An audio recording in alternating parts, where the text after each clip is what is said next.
Hi అండి, welcome back to my channel. నేను మీ ఝాన్సీ. ఈరోజు వీడియోలో ఆయిల్లో డీప్ ఫ్రై చేసే పని లేకుండా ఈజీగా ఎగ్ పఫ్ ఎలా ఇంట్లోనే తయారు చేసుకోవచ్చో ఈ వీడియోలో చూపిస్తాను. చూడండి, చాలా క్రిస్పీగా కరకరలాడుతూ టేస్టీగా హెల్తీగా కూడా ఉంటుంది.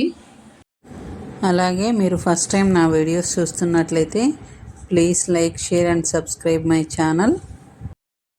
ఎగ్ పఫ్ తయారు చేయడం కోసం ముందుగా 3 కోడిగుడ్లను ఒక పాత్రలోకి తీసుకొని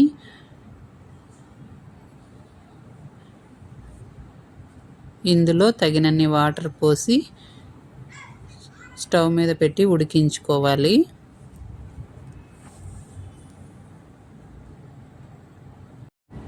తర్వాత ఒక గిన్నెలోకి మైదా పిండిని తీసుకోవాలి. ఇక్కడ నేను ఒక 1/2 కిలో దాకా మైదా పిండి తీసుకుంటున్నాను.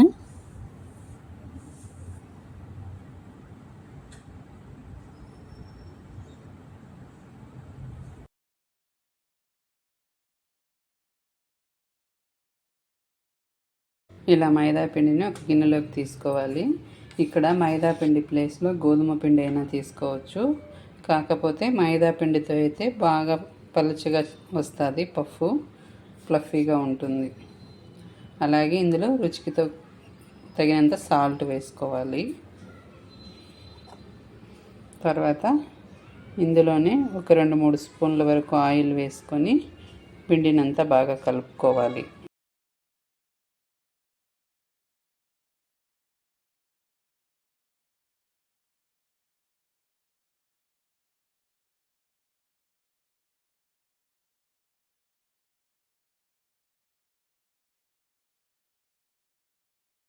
మనం వేసుకున్న ఆయిల్ అంతా ఇలా పిండికి పట్టేటట్లుగా బాగా మిక్స్ చేసుకోవాలి. ఇలా పిండి ఒత్తితే ఇలా ముద్దగా రావాలి. తర్వాత ఇందులో తగినంత వాటర్ వేసుకోవాలి. తగినంత వాటర్ వేసుకొని పిండిని బాగా సాఫ్ట్గా కలుపుకోవాలి.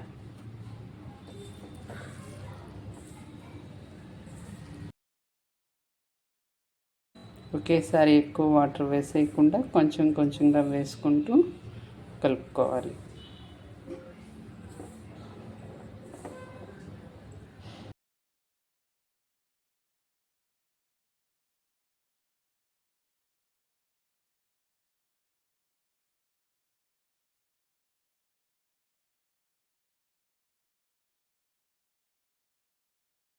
పిండిని ఈ విధంగా సాఫ్ట్గా వచ్చేటట్లు కలుపుకొని దీనిపైన మూత మూసిపెట్టి ఒక 20 మినిట్స్ పాటు పక్కన పెట్టుకోవాలి. పిండి నానేలోపు పఫ్ స్టఫింగ్ కోసం ఒక 5 ఆనియన్స్, 2 పచ్చిమిరపకాయలను కట్ చేసుకోవాలి. ఇలా ఆనియన్స్, పచ్చిమిరపకాయలు సన్నగా కట్ చేసుకున్నాను. అలాగే కోడిగుడ్లు కూడా ఇలా పొట్టు తీసి పెట్టుకున్నాను. తర్వాత స్టవ్ మీద ఒక ప్యాన్ పెట్టుకొని అందులో ఒక 2 స్పూన్ల ఆయిల్ వేసుకోవాలి. ఆయిల్ హీట్ అయిన తర్వాత ఇందులో కొద్దిగా ఆవాలు, అలాగే కొంచెం జీలకర్ర, తర్వాత మనం కట్ చేసి పెట్టుకున్న పచ్చిమిర్చిని కూడా వేసుకోవాలి.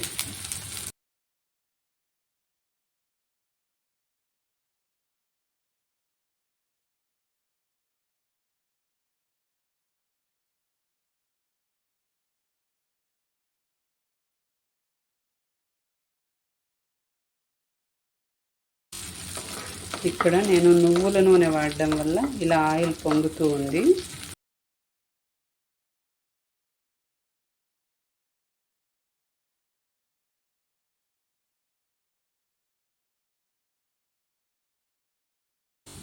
తర్వాత మనం కట్ చేసి పెట్టుకున్న ఆనియన్స్ని కూడా ఇందులో వేసుకోవాలి.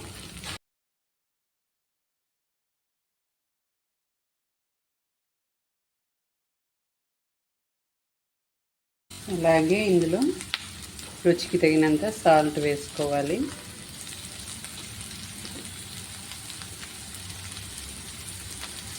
పసుపు ఒక 1/2 స్పూన్ వేసుకోవాలి. వీటన్నింటినీ బాగా మగ్గించుకోవాలి.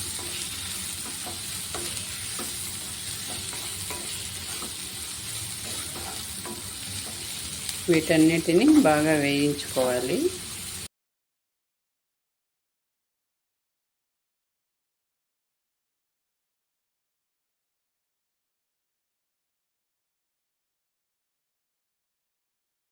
ఇవి కాస్త వేగిన తర్వాత ఇందులో ఒక చిన్న అల్లం ముక్క, అలాగే వెల్లుల్లి ఇలా దంచి వేసుకుంటున్నాను. ఇది ఒక స్పూన్ వేసుకోవాలి. వీటన్నింటినీ బాగా వేయించుకోవాలి, పచ్చివాసన పోయేలాగా.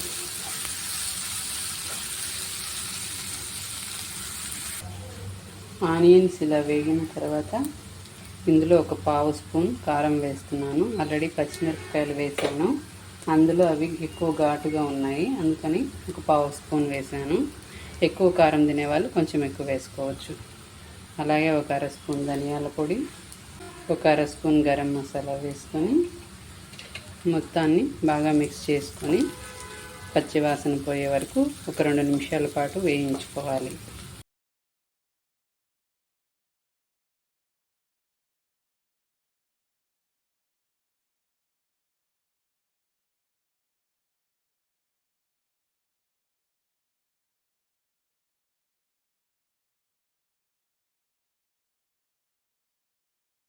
ఈ విధంగా బాగా వేగిన తర్వాత స్టవ్ ఆపేసి పక్కన పెట్టుకోవాలి. తర్వాత మనం కలిపి పెట్టుకున్న ఈ మైదా పిండిని తీసుకొని మళ్ళీ ఒకసారి దీన్ని మిక్స్ అయ్యేలాగా కలుపుకోవాలి.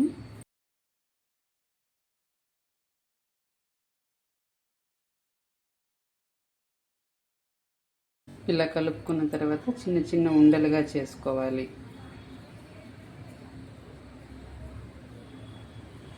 ఇలా ఇంత సైజు ఉండలు చేసుకోవాలి.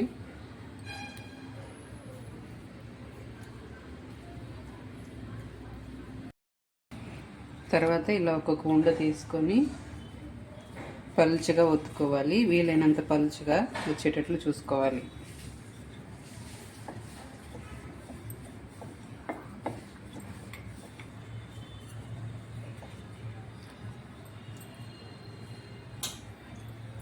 ఈ విధంగా పలుచగా ఒత్తుకున్న తర్వాత దీనిపైన కొద్దిగా ఆయిల్ కానీ బటర్ కానీ వేసుకోవాలి. ఇలా పలుచగా స్ప్రెడ్ చేసుకోవాలి, రేక్ అంతా స్ప్రెడ్ అయ్యేటట్లు.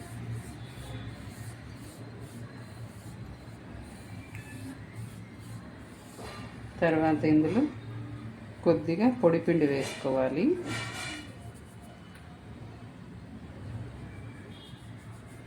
ఇలాగా ప్రతి రేకుకు పొడిపిండి వేసుకొని దీనిపైన రేకు వేసుకోవాలి ఆయిల్ పూసిన తర్వాత.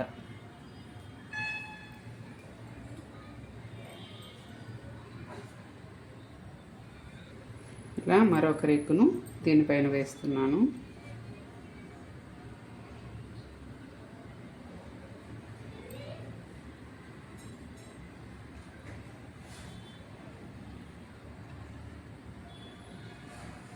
ఈ విధంగా దీనిపైన మళ్ళీ కూడా ఆయిల్ వేసుకొని ఇదే విధంగా ఒక 4-5 రేకులు ఒకదాని మీద ఒకటి వేసుకోవాలి. ఆయిల్ పూసేసి పైన పొడిపిండి వేసుకోవాలి.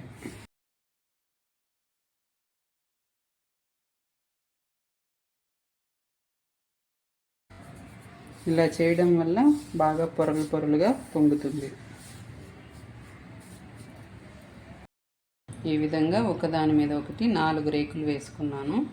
తర్వాత ఈ సైడ్స్ అంతా ఈక్వల్గా వచ్చేటట్లు 4 సైడ్స్ కట్ చేసుకోవాలి.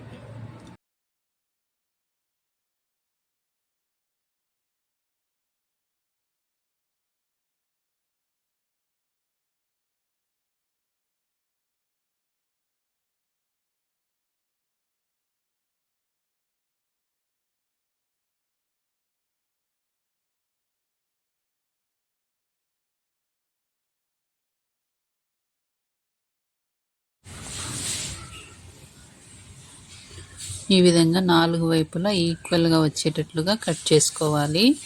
ఈ ఎక్స్ట్రా ఉన్న పీసెస్ అంతటిని తీసేసి వీటిని ఆయిల్లో డీప్ ఫ్రై అయినా చేసుకోవచ్చు, లేదా మళ్ళీ పిండి ఉండలాగా చేసేసి రుద్దుకోవచ్చు. తర్వాత ఈ కట్ చేసిన దాన్ని 4 ఈక్వల్ పార్ట్స్గా డివైడ్ చేసుకోవాలి. ఈ విధంగా.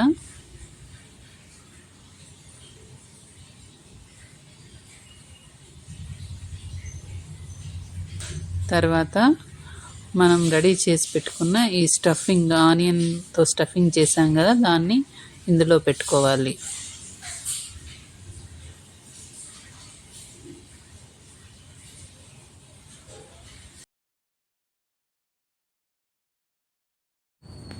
ఇలా 4 పార్ట్స్లో పెట్టుకున్న తర్వాత మనం ఉడికించి పెట్టుకున్న కోడిగుడ్డును 2 భాగాలుగా కట్ చేసుకోవాలి. ఈ కట్ చేసుకున్న రెండిటిని కూడా మళ్ళీ సగంగా కట్ చేసి ఒక భాగంలో పెట్టుకోవాలి, ఒక పార్ట్లో ఇలాగా.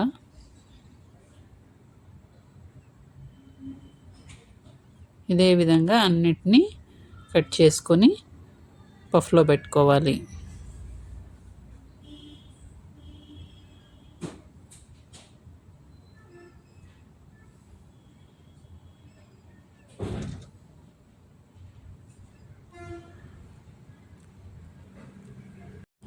ఈ విధంగా అన్ని ఎగ్స్ని కట్ చేసి ఇలా పఫ్లో పెట్టుకోవాలి.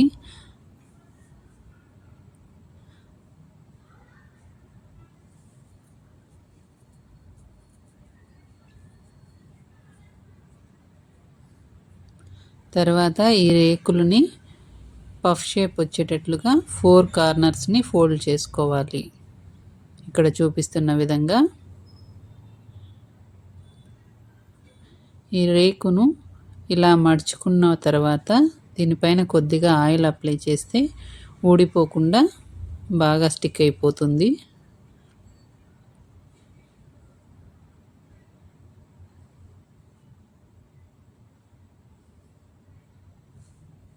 ఇలా ఫోల్డ్ చేసుకోవాలి రేకును.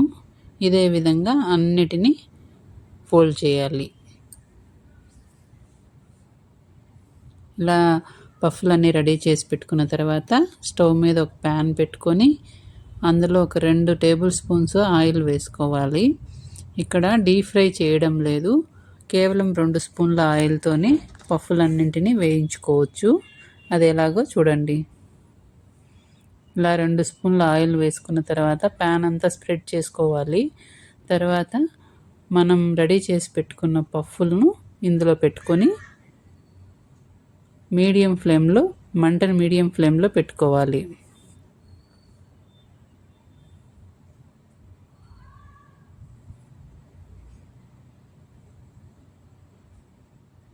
ఈ విధంగా పఫ్లన్నీ పెట్టుకున్న తర్వాత దీనిపైన మూత మూసి ఉంచి ఒక 2 నిమిషాల పాటు పఫ్లు వేగనివ్వాలి. 2 నిమిషాల తర్వాత మూత తీసి మరొక వైపుకు టర్న్ చేసుకోవాలి.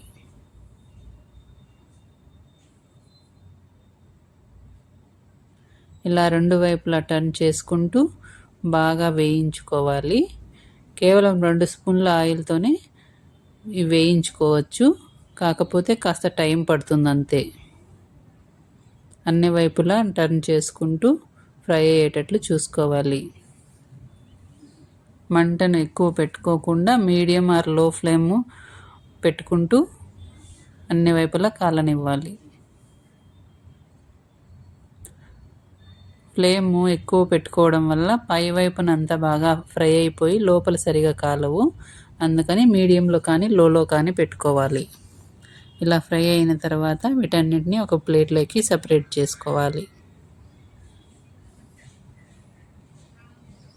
చాలా సింపుల్గా, చాలా తక్కువ ఆయిల్తో ఈజీగా ఇంట్లోనే హెల్తీగా తయారు చేసుకోవచ్చు ఎగ్ పఫ్.